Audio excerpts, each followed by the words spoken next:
Eh bien, je suis talangeois, je suis né après la guerre et à Talange, quand j'étais gamin, avec mes petits copains, on jouait aux cow-boys et aux Indiens. Mais à Mézières, je sais que les garçons jouaient, eux, aux Américains et jouaient aux Allemands, du fait justement de ces combats qui se sont déroulés en novembre 1944 pour la libération de Mézières. Et lorsque je passais en autocar, quand j'étais gamin, quand nous partions à Metz faire des achats, on traversait à l'époque avec l'autocar le Mézières-les-Metz en ruine.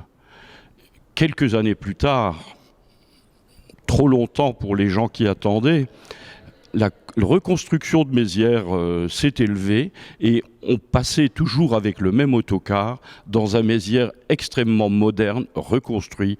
Quand j'ai eu 10-12 ans, on repassait toujours avec le même autocar, mais non plus dans les ruines de Mézières, mais dans le Mézières en cours de reconstruction, avec des maisons très modernes, avec des couleurs de façade très très vives, des fonds de loggia en bleu, en rouge, en vert, en jaune, ce qu'on ne trouvait pas dans les autres communes des environs.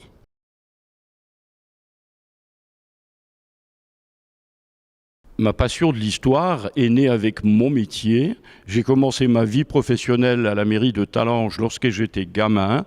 J'avais 17 ans et j'ai découvert dans un coffre à la mairie le registre des délibérations du conseil municipal de Talange, le premier registre qui datait de la Révolution. J'ai dévoré ce document et depuis la passion de l'histoire locale ne m'a jamais quitté.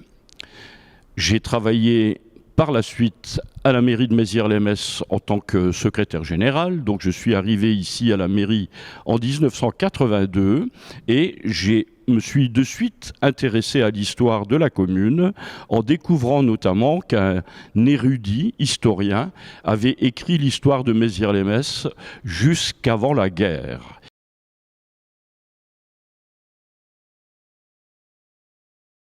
Lors de la commémoration de la libération, c'est-à-dire en 1995, le maire de l'époque, M. Maurice Demange, avait organisé une grande exposition sur Mézières pendant la guerre et avait émis le souhait qu'un livre soit écrit sur cette période.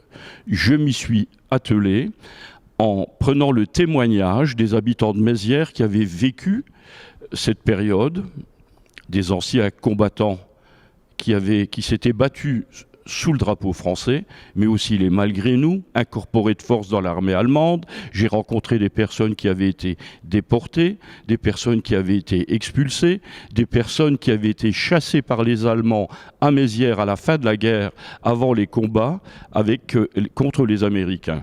Après la publication de ce premier livre, Le Tourbillon, m'est venue l'idée d'écrire l'histoire contemporaine de Mézières-les-Metz, donc de la Révolution à nos jours, que j'imaginais en 4 volumes. Le premier volume de la Révolution à 1939, le second pendant la période de guerre, donc écrit par Le Tourbillon. Le troisième volume, c'était Le Mézières d'avant-guerre, essentiellement un livre de photos qui s'intitule Mézières. Et enfin, le Mézières de la reconstruction que je vous présente aujourd'hui.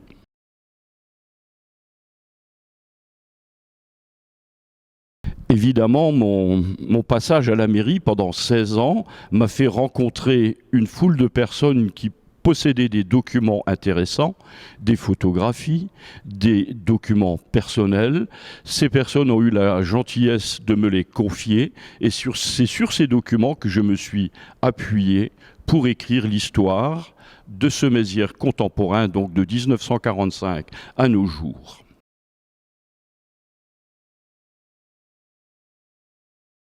Ce nouveau volume présente 3 parties essentielles. Le Mézières détruit, que j'ai appelé la ville balayée. La deuxième partie concerne la reconstruction de Mézières. Et enfin, la troisième partie, que j'ai intitulée « Les gens d'ici », explique la vie des Méziérois au sortir de la guerre, au moment de la libération et jusqu'à nos jours.